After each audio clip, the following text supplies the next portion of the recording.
Hello friends NCERT science master series में आपका most welcome है। तो हम लोग स्टार्ट किए थे एनसीईआरटी का साइंस, जिसमें हम लोग 6 to 10 पूरा एक एक चैप्टर को कवर करेंगे।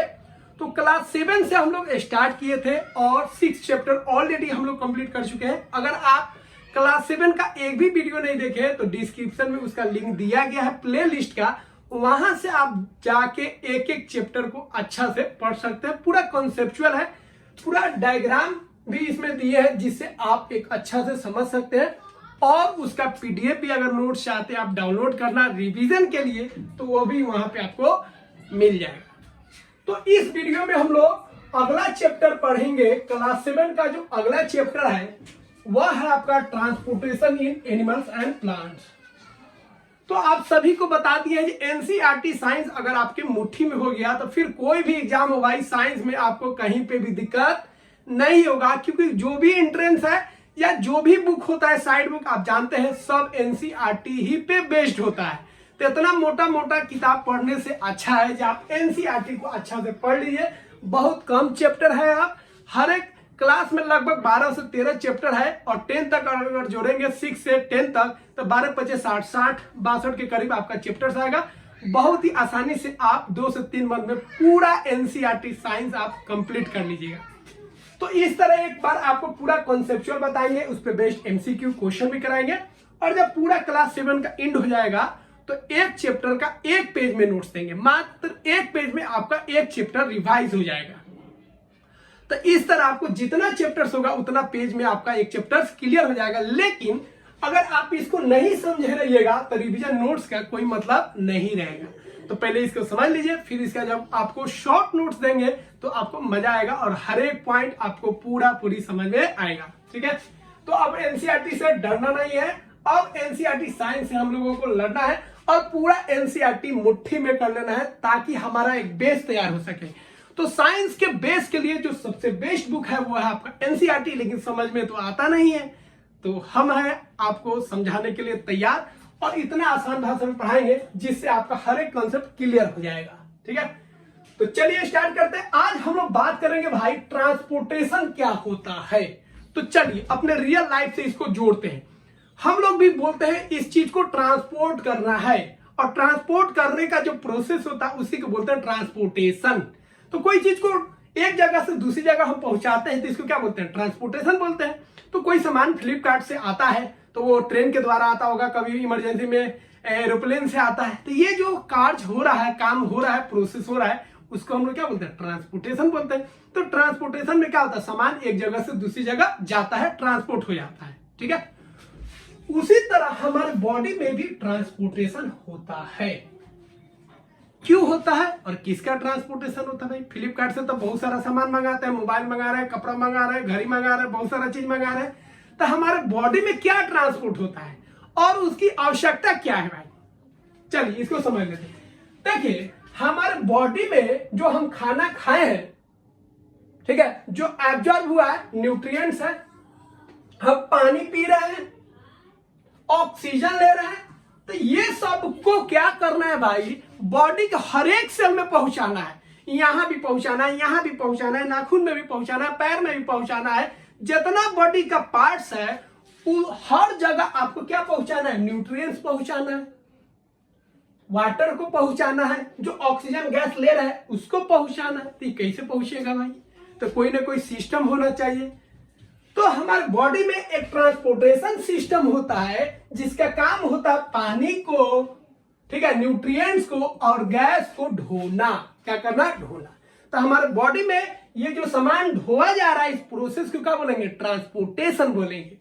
अब फ्लिपकार्ट से जो आप सामान मंगा रहे हैं वो सीधा आसमान से तो नहीं गिर रहा है, वो किसी ना किसी गाड़ी से आ रहा है। वहां से इधर है, उठाया अब फेंक दिया, चल जाओ भाई यहाँ पे, चल जाओ इस आदमी को दे दो। तो ऐसा तो है नहीं, या मन में ऐसे सोचे और आ गया, ऐसा तो है नहीं। उसको लाने के लिए कोई ना कोई माध्यम है, कोई ना कोई गाड़ी आ रहा है, तो गाड़ी के द्वारा वो आ रहा है। तो हमारे बॉडी में जो ट्रांसपोर्टेशन होगा उसका कुछ ना कुछ मीडियम होना चाहिए, कुछ ना कुछ रास्ता होना चाहिए। तो हमारे सामान को लाने के लिए क्या क्या चाहिए भाई? एक तो वहां से ऑर्डर करेगा, दूसरा उसका गाड़ी चाहिए, और तीसरा गाड़ी में क्या चाहिए, पेट्रोल चाहिए, डीजल चाहिए, तब वो आएगा भाई, या सीएनजी चाहिए। तो सामान को फ्लिपकार्ट वाला या अमेजन वाला या कोई भी अदर है अगर, तो वो अगर भेजता है तो पहले क्या करता है, जो उसका सेलर है उसको पैक कर देता है, फिर उसको गाड़ी में रखता है, फिर उसका पेट्रोल डीजल सब भरवाता है, फिर वहां से चलाता है। तो 3 चीज का जरूरत पड़ता है। उसी तरह जब वाटर, न्यूट्रिएंट्स और गैस हमारे बॉडी में हर एक पार्ट्स में पहुंचेगा तो उसके लिए भी कुछ ना कुछ औजार होना चाहिए। तो हमारे बॉडी में जो ट्रांसपोर्टेशन होगा वाटर, न्यूट्रिएंट्स, गैस और वेस्ट मटेरियल का, तो उसको ढोने के लिए 3 चीज का जरूरत पड़ेगा। एक होता है आपका हार्ट, क्या होगा, हार्ट। दूसरा हो जाएगा आपका ब्लड, और तीसरा होता है जिसको हम लोग बोलते हैं ब्लड वेसल। क्या बोलते हैं, ब्लड वेसल। तो इन तीनों को समझिए। देखिए हार्ट का काम है मोटर की तरह, ये पंप करेगा। ये क्या करेगा, पंप करेगा।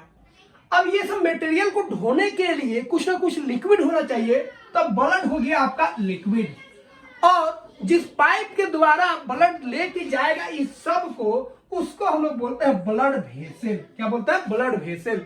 तो ह्यूमन बीइंग में या एनिमल में जो ट्रांसपोर्टेशन का सिस्टम होता है उसमें 3 चीज होता है। एक हो गया आपका हार्ट, एक हो गया आपका ब्लड, और एक हो गया आपका ब्लड वेसल। ये तीनों मिलकर ट्रांसपोर्टेशन का काम करता है।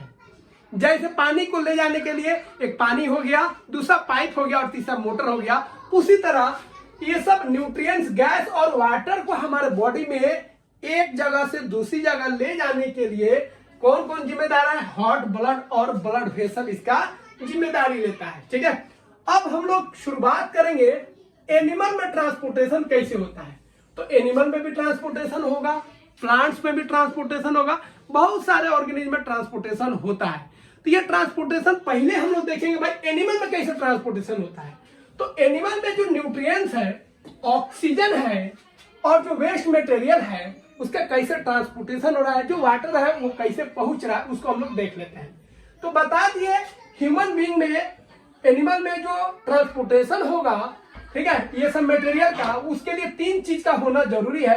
एक हो गया आपका हार्ट, दूसरा हो गया ब्लड और तीसरा हो गया आपका ब्लड वेसल। ये 3 चीज अगर होगा तब भी ट्रांसपोर्टेशन का काम पूरा होगा।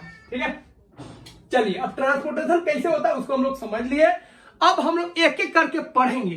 पहले ब्लड के बारे में जानेंगे, फिर हम लोग ब्लड वेसल जानेंगे और हार्ट जानेंगे। तीनों को हम लोग जान लेंगे तो हमारा ये चैप्टर क्लियर हो जाएगा। ठीक है, तो देखिए सबसे पहले हम लोग बात कर लेते हैं हार्ट। सबसे मेन यही है क्योंकि यही क्या करेगा, पंप करेगा। क्या करेगा, पंप। ये ब्लड को क्या करता है, पंप करता है। तो हार्ट जो होता है भाई ये पंपिंग स्टेशन होता है। क्या होता है, पंपिंग स्टेशन होता है। इसका काम होता है ब्लड को प्रेशर के साथ क्या करना, भेजना। तो यह जो होता है इसका काम होता है ब्लड को क्या करना, पंप करना, ताकि ये ब्लड जो है प्रेशर के साथ पूरे बॉडी में जा सके। अब ये जो आपका हार्ट है, ये जो आप हार्ट देख रहे हैं यही एक्चुअल हार्ट होता है। ये जो हम लोग बनाते हैं ऐसे मन को लुभाने के लिए, प्यार मोहब्बत वाला, ये हार्ट एक्चुअल में हार्ट नहीं होता है, ये सपनों का हार्ट होता है। ठीक है, जो हम लोग डिस्कस करते हैं। ये हो गया आपका दिल, और ऐसे हम लोग कर देते हैं जख्मी दिल, ये अलग होता है। और एक्चुअल हार्ट ऐसे होता है। ये जो हार्ट होता है लेफ्ट साइड होता है, इसमें 4 चेम्बर होता है। क्या होता है, 4 चेम्बर, मतलब इसमें 4 गो कमरा होता है। हम लोग के दिल में एक ही वो कमरा होता है, लेकिन इस एक्चुअल दिल में, मतलब इस तरह अगर हम बात करें एक्चुअल दिल में कितना कमरा होता है, 4 कमरा होता है। 4 आदमी को आप बसा सकते हैं। ठीक है, तो देखिए ये 4 कमरा को हम लोग थोड़ा सा समझ लेते हैं। अब देखिए 4 कमरा जो होता है इसको चेंबर बोलते हैं। क्या बोलते हैं, चेंबर। इस चेंबर में क्या होता है भाई, ऑक्सीजनेटेड ब्लड आता है, फिर डीऑक्सीजनेटेड ब्लड आता है। दोनों का मिक्सिंग नहीं हो सके इसके लिए इसको 4 चेंबर में बांटा गया है। ठीक है, तो हमारे जो हार्ट है उसमें कितना चेंबर है भाई, 4 चेंबर होता है। ऊपर वाला जो चेंबर होता है उसको हम लोग बोलते हैं आर्टरिया बोलते हैं। क्या बोलते हैं, आर्टरिया। ठीक है, तो आर्टरिया बोलते हैं ऊपर वाले को, और नीचे वाले जो दोनों चेंबर है ये दोनों को हम लोग बोलते हैं वेंट्रिकल। क्या बोलते हैं, वेंट्रिकल। तो हार्ट में ऊपर वाला चेंबर को क्या बोलेंगे, आर्टरिया बोलेंगे, और नीचे वाला चेंबर को वेंट्रिकल बोलेंगे। ये पहले है इसलिए आर्टरिया ऊपर रहेगा याद करने के लिए, और वेंट्रिकल नीचे रहेगा। अब ये 4 चेंबर जो है, 2 चेंबर आपका लेफ्ट हो जाएगा और 2 चेंबर आपका राइट हो जाएगा। 2 चेंबर इसको मिला देंगे तो ऊपर और 2 चेंबर नीचे। तो लेफ्ट राइट और अप डाउन दोनों तरीके से आपको दिमाग में रखना है। ऊपर वाला चेंबर को आर्टरिया बोलेंगे। अब लेफ्ट साइड अगर आर्टरिया होगा तो बोलेंगे लेफ्ट आर्टरिया, और राइट साइड अगर होगा तो राइट आर्टरिया। ऐसे नहीं राइट करना, अपने हिसाब से करना है। और वेंट्रिकल जो होगा लेफ्ट होगा तो लेफ्ट वेंट्रिकल, राइट होगा तो राइट वेंट्रिकल। अब ये पूरा पोर्शन जो देख रहे हैं रेड वाला, मतलब एक हो गया आपका वेंट्रिकल और एक हो गया आपका आर्टरिया, ये दोनों में आता है ऑक्सीजन वाला ब्लड, मतलब ऑक्सीजनेटेड ब्लड आता है। और ये जो देख रहा है राइट वाला पोर्शन, इसमें डीऑक्सीजनेटेड मतलब कार्बन डाइऑक्साइड वाला ब्लड इसमें आता है। और दोनों ब्लड, ऑक्सीजन वाला ब्लड और कार्बन डाइऑक्साइड वाला ब्लड मिक्स नहीं हो जाए, इसके लिए हार्ट के बीच में एक मसल्स का दीवार होता है। उस मसल्स के दीवार को सेप्टम बोलते हैं। क्या बोलते हैं? सेप्टम। तो 4 चेंबर हो गया, क्लियर है। ऊपर वाला को आर्टरिया, नीचे वाला को वेंट्रिकल। आर्टरिया को लेफ्ट और राइट बोलेंगे। उसी तरह वेंट्रिकल में 2 चेंबर हो जाएगा, एक को लेफ्ट और एक को राइट बोलेंगे। ठीक है, तो क्लास 7 में आपको इतना जानना है। अब आपको ध्यान रखना है, जो दिल होता है आपका, ये वाला नहीं, तो ये वाला जो दिल है आपका थोड़ा सा लेफ्ट मुड़ा हुआ है। तो दिल का नीचे वाला जो पोर्शन होता है हल्का सा मुड़ा होता है, किसके तरफ? लेफ्ट के तरफ। ठीक है, तो ये बात को आप ध्यान रखिएगा, दिल जो है किधर मुड़ा रहता है। ठीक है, अब दिल का आकार कैसे होता है, साइज कैसे होता है भाई? तो अगर आप मुट्ठी को बंद कर लेते हैं, ये जो फिस्ट हो गया, इसी आकार का हमारा लगभग दिल होता है। तो आकार कैसा होता है याद रखिएगा, फिस्ट के आकार का हार्ट का आकार होता है, हार्ट का स्ट्रक्चर साइज होता है। अब हम बात करेंगे जो चेंबर है उसको हमने देख ली। अब हम बात करेंगे भाल्व्स क्या होता है। तो देखिए, हमारे बॉडी में बहुत सारा भाल्व्स होता है। ठीक है, और जो भाल्व्स है वो हार्ट चेंबर में भी होता है, चेंबर में भी। अब ऊपर से ब्लड अगर नीचे गया तो नीचे से ब्लड ऊपर वापस फ्लो नहीं कर सके, मतलब बैक फ्लो नहीं हो सके, उसको रोकने के लिए होता है भाल्व। देखिए, भाल्व नया चीज नहीं है। देखिए, जब याद कीजिए, जब फुटबॉल आप भरवाने जाते हैं हवा, तो ऊपर से हवा अंदर जाता है लेकिन अंदर से हवा बाहर नहीं निकलता है। साइकिल में जब हवा भरवाते हैं या मोटरसाइकिल में किसी गाड़ी में, तो उसके अंदर एक भाल्व होता है, उसका काम होता है हवा अंदर जाएगा, अंदर से बाहर नहीं आता है। ठीक है, जैसे ट्यूब में भाल्व रहता है, खत्म हो जाता है, अब भाल्व जब निकाल दीजिएगा तो हवा भरेगा, तुरंत निकल जाएगा। तो भाल्व का मतलब होता है कि ऊपर से नीचे जाने देगा लेकिन नीचे से ऊपर चीज को नहीं आने देता है। ठीक है, मतलब जाने देगा, आने नहीं देगा। उसी तरह जो चेंबर में भाल्व होता है, इसका काम होता है ब्लड को आने देगा, जाने नहीं देगा, मतलब बैक फ्लो को यह रोकता है। बैक फ्लो को क्या करता है? रोकता है। अब हम लोग बात करेंगे हार्ट बीट। बहुत लोग नहीं समझते हार्ट बीट क्या होता है, दिल धड़कना कितना आसान है, इसको अच्छा से समझ लेते हैं। देखिए, ये हो गया आपका हार्ट। हार्ट का काम है एक बार फूलना, एक बार सिकुड़ना। ठीक है, एक बार एक्सपैंड और कॉन्ट्रैक्ट, एक्सपैंड और कॉन्ट्रैक्ट करेगा तभी तो प्रेशर क्रिएट होगा और तभी ब्लड फ्लो करेगा। सीधा ऐसे रहा है, ब्लड जेबी नहीं करेगा, तो एक बार श्रिंक करेगा, एक बार एक्सपैंड करेगा, श्रिंक करेगा, एक्सपैंड करेगा, तब पे जाके ब्लड एक प्रेशर के साथ आगे बढ़ता है और हमारे बॉडी में जाता है। और ये जो दिल का धड़कना है, जब तक सांस चलता रहेगा तब तक ये धड़कते रहता है, कभी रेस्ट में नहीं रहता है। रेस्ट में गया तो हम लोग रेस्ट इन पीस में चले जाएंगे। ठीक है, तो ये रेस्ट में नहीं जाता है भाई। यही एक पार्ट होता है, ऑर्गन होता है जो कभी रेस्ट नहीं करता है। ठीक है, अब देखिए हार्ट बीट क्या होता है। तो एक बार अगर कॉन्ट्रैक्ट किया और एक बार एक्सपैंड किया, कॉन्ट्रैक्शन और एक्सपेंशन को बोलेंगे 1 हार्ट बीट। तो 1 हार्ट बीट का मतलब हो गया 1 कॉन्ट्रैक्शन प्लस 1 हार्ट बीट का मतलब क्या हो गया? 1 कॉन्ट्रैक्शन मतलब सिकुड़ा प्लस 1 एक्सपेंशन। एक बार एक्सपैंड होगा, ठीक है, और एक बार क्या होगा? सिकुड़ेगा, एक बार फैलेगा, तो दोनों मिला के हम लोग बोलेंगे 1 हार्ट बीट। और हमारा जो हार्ट बीट होता है, हार्ट का वो कितना होता है? लगभग 72 पर मिनट, 72 बार होता है 1 मिनट में ना। ये समान होता है। जब आप तेज काम कीजिएगा, मतलब कोई भारी काम कीजिएगा, दौड़िएगा, तो ये हार्ट बीट बढ़ जाता है, क्योंकि ज्यादा से ज्यादा हार्ट पंप करेगा ताकि ऑक्सीजन जो है वो ज्यादा से ज्यादा जाए बॉडी में। ठीक है, ताकि ज्यादा से ज्यादा एनर्जी मिले। तो हार्ट बीट समझ गया। जो रिथमिक कॉन्ट्रैक्शन और रिलैक्सेशन होता है हार्ट का, रिलैक्सेशन मतलब एक्सपेंशन, तो कॉन्ट्रैक्शन और रिलैक्सेशन जो होगा हार्ट को, उसी को बोलेंगे 1 हार्ट बीट। ठीक है, अब देखिए एक होता है पल्स रेट। बहुत लोग समझते हैं कि ये क्या है भाई। ठीक है, पल्स रेट और हार्ट बीट अलग अलग चीज होता है, लेकिन मतलब वो सेम होता है, मतलब काम हुआ सेम होता है, लेकिन मतलब थोड़ा सा अलग होता है। समझिए, हार्ट का समझिए, हार्ट एक बार सिकुड़ा फैला है, सिकुड़ा फैला, इसको बोलेंगे हार्ट बीट बोलेंगे।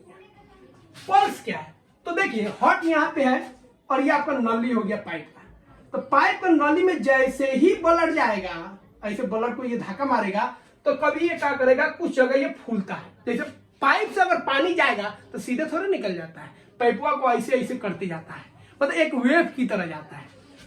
तो जैसे ही यहाँ से ब्लड फ्लो करेगा इस पाइप के द्वारा, मतलब ब्लड वेसल के द्वारा, तो ब्लड में क्या होगा, एक वेव की तरह जाएगा। तो कुछ जगह क्या होगा, आपको अप होगा, डाउन होगा। जैसे यहाँ पे आप देखिएगा, यहाँ से आप पल्स रेट को मेजर कर सकते हैं, ये अप डाउन हो रहा है, ठीक है। उसी तरह यहाँ पे होगा, देखिए, फिर यहाँ पे होगा। तो ये जो हो रहा है इसी को हम लोग क्या बोलेंगे, पल्स बोलते हैं। क्या बोलते हैं, पल्स। तो ये जो पल्स का रेट होता है उतना ही होता है जितना हार्ट बीट होता है। हार्ट बीट अगर 72 है तो पल्स रेट भी क्या होगा, 72 होगा, क्योंकि यहीं से तो ब्लड आगे जा रहा है और जितना बार ये हार्ट कॉन्ट्रैक्ट और एक्सपैंड करेगा, ठीक है, एक बार अगर एक्सपैंड करेगा, कॉन्ट्रैक्ट करेगा, तो ये एक बार क्या होगा, ये भी पल्स रेट एक बार होगा। तो पल्स रेट और जो हार्ट बीट का रेट होता है वो दोनों क्या होता है, बराबर होता है, ध्यान रखिएगा, ठीक है। क्लियर है, क्यों हो रहा है, समझ गए। और यह पल्स जो है किसमें होगा, आर्टरीज में होगा, क्योंकि आर्टरीज में ही प्रेशर के साथ ब्लड जाता है, जिसकी वजह से वेव बनता है और वेव की वजह से वहां पे क्या हो रहा है, अप और डाउन हो रहा है। तो जो वहां पे अप और डाउन हो रहा है उसको मेजर करते हैं, उसी को पल्स बोलते हैं, मतलब वो अप डाउन हो रहा है और उसका जो रेट होता है उसी को क्या बोलते हैं, पल्स रेट बोलते हैं। तो पल्स जो हो गया आपका, या किसके बराबर हो गया, हार्ट बीट के बराबर हो गया। तो हार्ट बीट नॉर्मल कितना होता है भाई, 72 बार होता है, तो पल्स रेट भी कितना हो जाएगा, 72 हो जाएगा। अगला है कौन से इंस्ट्रूमेंट के द्वारा हम लोग हार्ट बीट को मेजर करते हैं, तो स्टेथोस्कोप होता है, जिसको आधा अपने भाषा में बोलते हैं। तो डॉक्टर लोग जो गले में लटकाए रहते हैं उसको स्टेथोस्कोप बोलते हैं, और उसी से क्या होता है, हार्ट बीट का मेजरमेंट होता है कि 1 मिनट में कितना बार हार्ट बीट किया, कितना बार एक्सपैंड और कॉन्ट्रैक्ट किया, ठीक है। तो आपको बता चुके हैं, एक बार एक्सपैंड करेगा और कॉन्ट्रैक्ट करेगा तो उसको 1 हार्ट बीट बोलेंगे, या उसी को 1 पल्स भी बोलेंगे, दोनों क्या हो जाएगा, बराबर हो जाएगा। अब ये सिंपल सा आपका डायग्राम है किसका, लंग्स का, और यहाँ पे हार्ट का। तो दोनों को समझिए, जो हमारा सिस्टम है ब्लड सर्कुलेशन का, वो आपका क्या है, डबल सर्कुलेटरी सिस्टम है। क्यों, क्योंकि ब्लड एक बार हार्ट में भी जा रहा है और एक बार ब्लड लंग्स में भी जा रहा है, ठीक है। तो याद रखिएगा, हमारा जो सिस्टम है डबल सर्कुलेशन वाला सिस्टम है। कैसे होता है उसको समझ लेते हैं। पहले आपको बता चुके हैं, ये आपका हार्ट हो गया, ये आपका क्या हो गया, लंग्स हो गया, और ये आपका बॉडी पार्ट्स हो गया, समझ लीजिए। अब आपका जो लंग्स होता है आपको बता चुके हैं 4 पार्ट्स होता है, ऊपर वाला को आर्टियम, नीचे वाला को वेंट्रिकल बोलते हैं। लेफ्ट आर्टियम हो गया, राइट आर्टियम हो गया, उसी तरह लेफ्ट वेंट्रिकल और राइट वेंट्रिकल होता है। लंग्स में हम लोग क्या करते हैं, ऑक्सीजन लेते हैं और कार्बन डाइऑक्साइड को छोड़ते हैं, ठीक है। तो ऑक्सीजन लिए, अब लंग्स से ऑक्सीजन वाला ब्लड आया किसमें, लेफ्ट आर्टियम में, लेफ्ट आर्टियम से नीचे आ गया लेफ्ट वेंट्रिकल में, और लेफ्ट वेंट्रिकल से ऑक्सीजन वाला ब्लड जो है पूरे बॉडी में चला गया, हर एक सेल में चला गया। फिर सेल से वापस आएगा कार्बन डाइऑक्साइड वाला ब्लड, वो किस में जाएगा, राइट आर्टियम में जाएगा, राइट आर्टियम से राइट वेंट्रिकल में आएगा, फिर राइट वेंट्रिकल से लंग्स में जाएगा, और लंग्स से ये कार्बन डाइऑक्साइड बाहर निकल जाएगा। तो ये प्रोसेस चलते जाता है। इसको हम लोग अभी उतना नहीं जाएंगे क्योंकि 7th क्लास है, आराम से रहिए, 10th में जब जाएंगे तो इसको अच्छा से समझेंगे, या लूसेंट सीरीज में आप आइएगा तो वहां पे विस्तार से बताएंगे, ठीक है। अब आपको ध्यान रखना, वेन और आर्टरीज आगे भी बताएंगे। वेन का काम होता है भाई ब्लड को हार्ट में ले आना, और आर्टरी का काम होता है ब्लड को हार्ट से बाहर ले जाना, जहां पे ले जाए, लंग्स में ले जाए या किसी पार्ट्स में ले जाए। तो वेन है, इसका काम हो गया हार्ट में ब्लड ले आना। ये भी वेन है, इसका मतलब है ब्लड ले जाएगा कहाँ, हार्ट में ले जाएगा। आर्टरी है तो आर्टरी का काम होता है हार्ट से ब्लड बाकी पार्ट्स में ले जाना है। ये भी आर्टरी है, इसका काम है हार्ट से ब्लड को बाहर ले जाना है। तो आगे हम लोग डिस्कस करेंगे, इस पॉइंट को ध्यान रखिएगा। चलिए, तो हार्ट समझ गए हम लोग। अब हम लोग दूसरा चीज समझेंगे, ब्लड। तो ब्लड के थ्रू ही पूरा मटेरियल जो है, वेस्ट है, न्यूट्रिएंट्स है, ऑक्सीजन है, ये सब के सब जाएगा। तो ब्लड क्या हो गया भाई, यह एक लाल कलर का, रेड कलर का क्या हो गया, फ्लूइड हो गया। क्या हो गया, फ्लूइड। क्योंकि अगर फ्लूइड नहीं होगा तो कैसे सामान ढोएगा हमारे बॉडी में। तो हमारे बॉडी में सामान को ढोने के लिए, न्यूट्रिएंट्स को ढोने के लिए, वेस्ट को ढोने के लिए, ऑक्सीजन को ढोने के लिए जो फ्लूइड होता है उसी को हम लोग क्या बोलते हैं, ब्लड बोलते हैं। और इसका कलर क्या होता है भाई, रेड कलर का होता है। क्यों होता है, क्योंकि इसके अंदर हेमोग्लोबिन होता है और हेमोग्लोबिन के कारण यह क्या होता है, रेड कलर का होता है, क्योंकि हेमोग्लोबिन जो होता है वो रेड पिगमेंट होता है जिसका काम होता है ऑक्सीजन को ढोना, ऑक्सीजन को पकड़ लेता है और उसको ढोता है, हर एक सेल में ले जाता है, क्योंकि बिना ऑक्सीजन का कोई काम तो होगा नहीं, ग्लूकोज टूटेगा नहीं, एनर्जी निकलेगा नहीं। अब हम लोग देखेंगे भाई ब्लड का कौन कौन सा कंपोनेंट होता है। तो देखिए ब्लड में 3 तरह का कंपोनेंट होता है। ब्लड जो है मेनली 3 पार्ट्स होता है ब्लड का, 3 चीज से मिलकर बना होता है। एक होता है प्लाज्मा, एक होता है आरबीसी, ठीक है, रेड ब्लड सेल या कॉर्पस भी बोलते हैं इसको, और तीसरा होता है आपका व्हाइट ब्लड सेल, और एक होता है आपका प्लेटलेट्स। ये चारों चीज से मिलकर क्या बनता है, ब्लड बनता है। अब ध्यान से समझिए किसका काम क्या होता है। प्लाज्मा जो होता है फ्लूइड होता है, तो ब्लड में जो फ्लूइड है वो आपका हो गया प्लाज्मा, यही न्यूट्रिएंट्स को, वेस्ट को और ऑक्सीजन को ढोता है। दूसरा हो गया आरबीसी। आरबीसी में क्या होता है, हेमोग्लोबिन होता है जो रेड पिगमेंट होता है, इसका काम होता है ऑक्सीजन को ढोना, बाकी पार्ट्स में ऑक्सीजन को ढो के ले आएगा और फिर कार्बन डाइऑक्साइड को भी वापस ले आता है। तो आरबीसी का यह काम हो गया। तीसरा काम हो गया, तीसरा है आपका व्हाइट ब्लड सेल, डब्ल्यूबीसी। यह क्या करता है भाई, बीमारी से लड़ता है, जर्म से लगता है। तो हमारे बॉडी में कोई इंफेक्शन आ रहा है, कोई जर्म्स आ रहा है, तो उसको मार के कौन भगाता है, डब्ल्यूबीसी मार के उसको भगा देता है। अगला है प्लेटलेट्स। तो देखिए कभी कभी गलती से या एक्सीडेंटली कहीं कट फट जाए या एक्सीडेंट हो जाए तो बहुत सारा बॉडी से क्या होगा, ब्लड निकलता है। अगर वो ब्लड का क्लोटिंग नहीं हो, ब्लड निकलना बंद नहीं हो, तो सारा ब्लड बॉडी से निकल जाएगा और ऑन द स्पॉट डेथ हो सकता है। तो अगर हम आप हाथ एक्सीडेंटली कट जाए या आप काट लिए तो कुछ देर बाद ब्लड का निकलना बंद हो जाता है, किसके कारण, प्लेटलेट्स के कारण। तो प्लेटलेट्स का काम होता है भाई खून को जमाना, खून को बाहर निकलने से रोकना। कैसे रोकेगा, खून को क्या करता है, जमा देता है, ठीक है। तो यह ब्लड को क्या करता है, क्लॉटिंग का काम करता है। तो प्लेटलेट समझ गया, प्लाज्मा फ्लूइड हो गया, आरबीसी हेमोग्लोबिन को ढोता है, ठीक है, मतलब आरबीसी में हेमोग्लोबिन होता है जो ऑक्सीजन को कैरी करेगा, डब्ल्यूबीसी बीमारी से लड़ता है, जर्म से लड़ता है, और प्लेटलेट जो होता है यह ब्लड को क्या करता है, यह जमा देता है। अब हम लोग बात करेंगे ब्लड वेसल, मतलब जो पाइप है जिसके द्वारा ब्लड जो है हमारे बॉडी के हर एक सेल में पहुंचता है। तो यह जो ब्लड वेसल है, याद रखिएगा, यह 3 तरह का होता है। एक होता है आपका वेन, और एक होता है आपका आर्टरीज, और एक होता है कैपिलरीज। क्या होता है, कैपिलरीज। अब इसका मतलब क्या है, देखिए वेन का सिंपल मतलब याद रखिएगा, मेन डिफिनेशन, वेन का मतलब होता है बाकी पार्ट से ब्लड को हार्ट में ले आना। तो हार्ट में ब्लड कौन ले आएगा, वेन। ये किस में ब्लड ले जाता है, ले आता है हार्ट में, हार्ट में ब्लड ले जाएगा, ठीक है। और आर्टरीज का काम होता है हार्ट से ब्लड ले जाना बाकी पार्ट से। तो हार्ट में ब्लड कौन पहुंचाएगा, वेन, और आर्टरी जो होगा हार्ट से बाहर ब्लड को ले जाता है बाकी पार्ट्स में। तो बाकी पार्ट्स में जो ब्लड पहुंच रहा है हार्ट से बाकी पार्ट्स में कौन ढोएगा, आर्टरी, और बाकी पार्ट से हार्ट में ब्लड कौन ले जाएगा, वेन। दोनों एक दूसरे का उल्टा काम करता है, एक ब्लड को हार्ट में पहुंचाता है, एक हार्ट से ब्लड को बाहर ले जाता है। कैपिलरीज क्या होता है, दोनों के बीच होता है, दोनों के क्या होता है, बीच। जैसे ये हो गया आपका वेन और ये हो गया आपका क्या, आर्टरी। अब ये दोनों कहां पे कनेक्ट होगा, दोनों भाई ले आया, वेन क्या हुआ, भले आर्टरी क्या हुआ, ऑक्सीजन वाला ब्लड को ले आया, फिर ये सेल वॉल में दे दिया, ठीक है। फिर वहां से क्या होगा, कार्बन डाइऑक्साइड इकट्ठा होगा, फिर किस में आएगा, वेन में आएगा, और वेन के थ्रू हार्ट में चल जाएगा। तो ये जो जाल देख रहे हैं, मतलब आर्टरी और वेन जहां पे मिलेगा, पतला पतला पतला पतला ब्लड वेसल के थ्रू मिलेगा, और इसी पतला पतला ब्लड वेसल को हम क्या बोलेंगे, कैपिलरीज।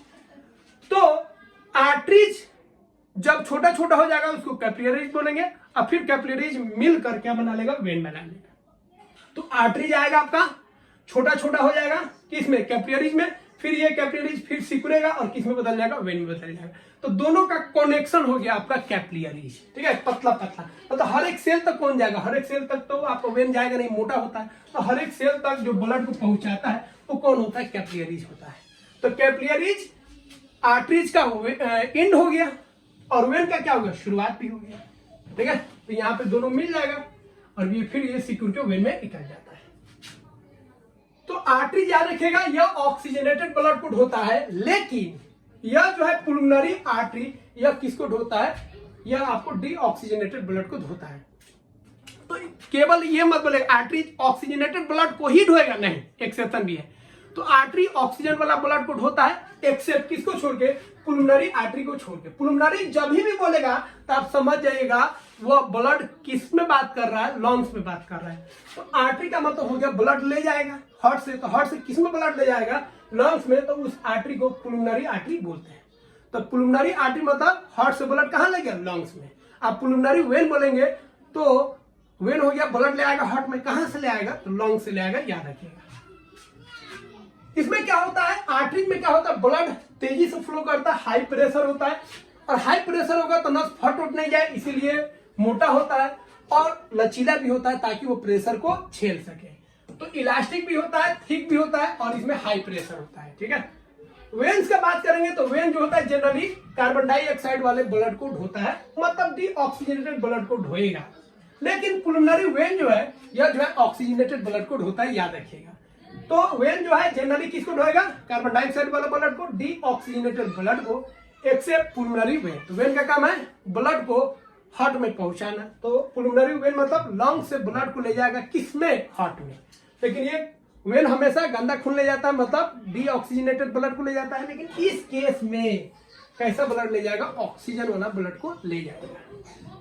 अगला है कैपिलरीज, बता दी आर्टरी जो है छोटे छोटे छोटे छोटे वेसल में टूट जाता है, बिखर जाता है, डिवाइड हो जाता है, जिसको कैपिलरीज बोलेंगे।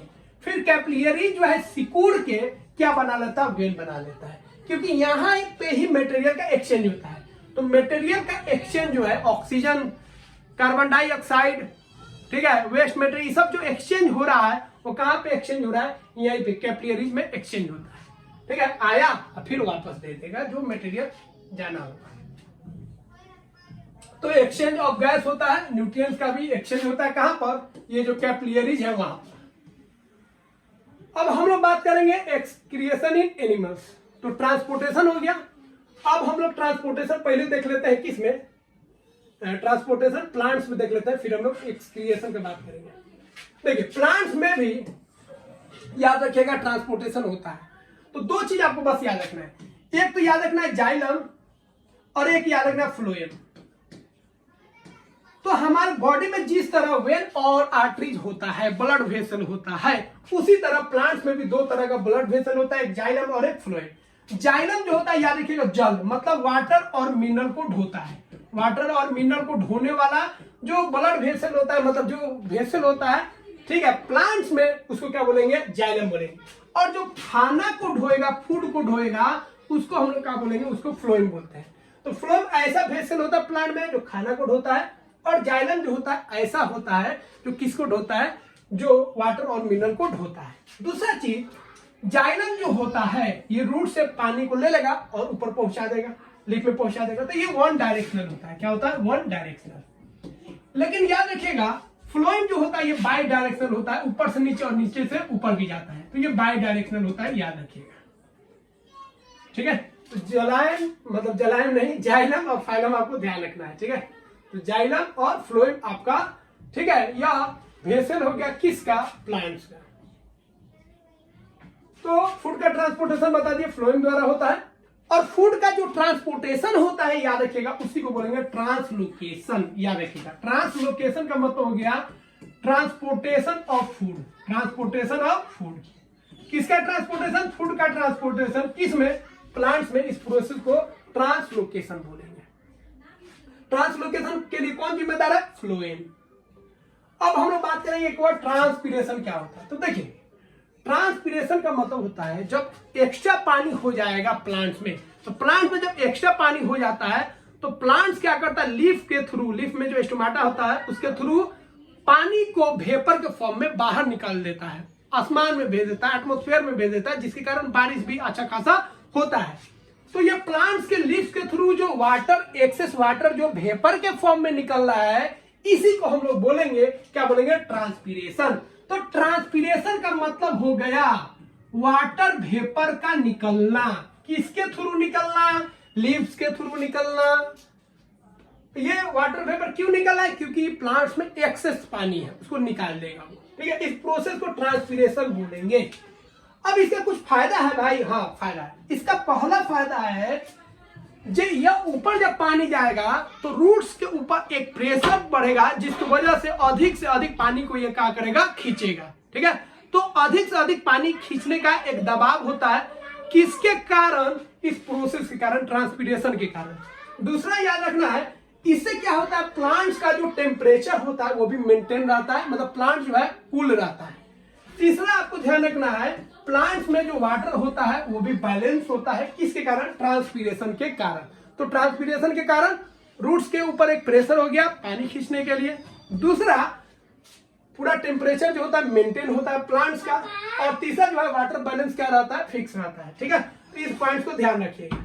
अब हम लोग बात करेंगे जाइलम और फ्लोएम में क्या डिफरेंस होता है। ठीक है, इसको हम लोग समझ लेते हैं।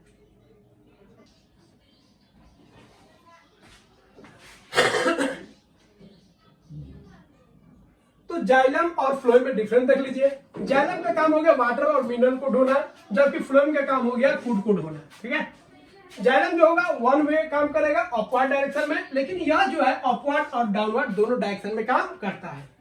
यह जो होता है जाइलम, यह डेड सेल से बना होता है, जबकि फ्लोएम जो होता है यह लिविंग सेल से बना होता है। ठीक है, यह क्या करता है, स्ट्रक्चरल सपोर्ट भी करता है, और यह जो होता है ट्रांसलोकेशन करता है, मतलब फूड को एक जगह से दूसरी जगह पहुंचाता है। ठीक है, तो ट्रांसपोर्टेशन हम लोग ह्यूमन में देख लिए, मतलब एनिमल में देख लिए, और ट्रांसपोर्टेशन हम लोग प्लांट्स में भी देख लिए। अब हम लोग एक्सक्रिएशन भी क्लास 7 में दिया है इसी चैप्टर में, उसको भी देख लेते हैं। ठीक है,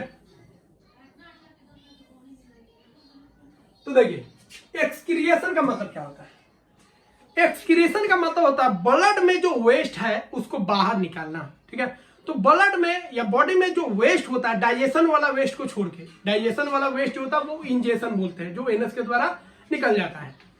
जो ब्लड में या बॉडी में और कहीं जो वेस्ट है उसको बॉडी बाहर निकालता है, इस प्रोसेस को एक्सक्रिएशन बोलते हैं। क्या बोलते हैं, एक्सक्रिएशन।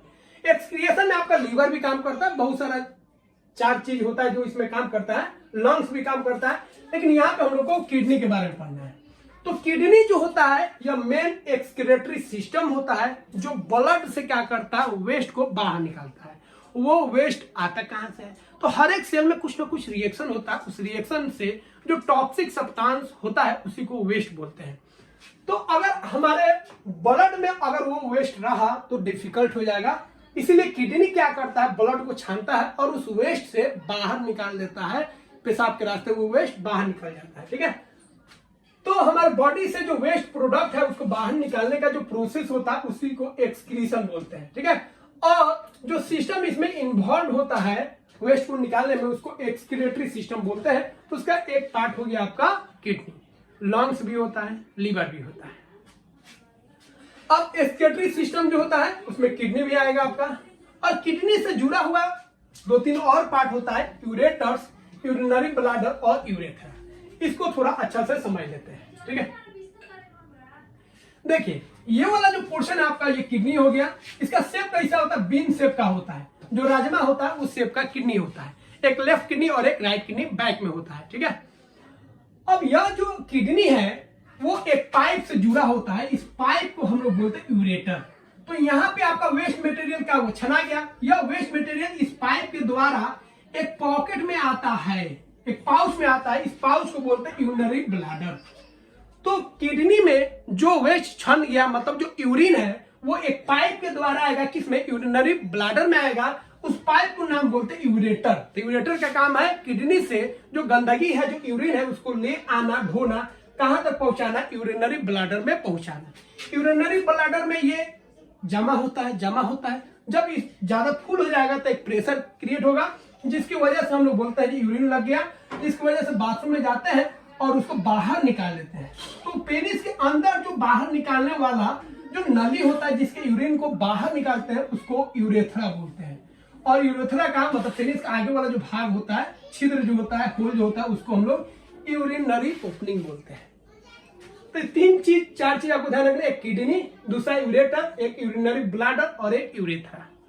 ठीक है, तो ये 4 चीज का ध्यान रखना है। तो हमारे बॉडी में जनरली जो वेस्ट होता है यूरिया का होता है। ठीक है, तो किडनी का काम हो गया यूरिया को बाहर निकालना यूरिन के फॉर्म में, जो ब्लैडर में क्या होता है, यूरिनरी ब्लैडर में वो क्या रहता है और प्रेशर बढ़ता है तो उसको बाहर निकालता है। किसके थ्रू बाहर निकालता है? यूरेथ्रा के थ्रू बाहर निकालते हैं। यूरेटर्स क्या आपको बता दिए, यह एक ट्यूब होता है, नली होता है जो यूरिन को ढोता है किडनी से कहा, यूरिनरी ब्लैडर में। तो एक एडल्ट ह्यूमन जो होता है, याद रखिएगा, वो 1 से 1.5 लीटर के आसपास यूरिन को पास आउट करता है। ठीक है, कितना है? 1 दिन में।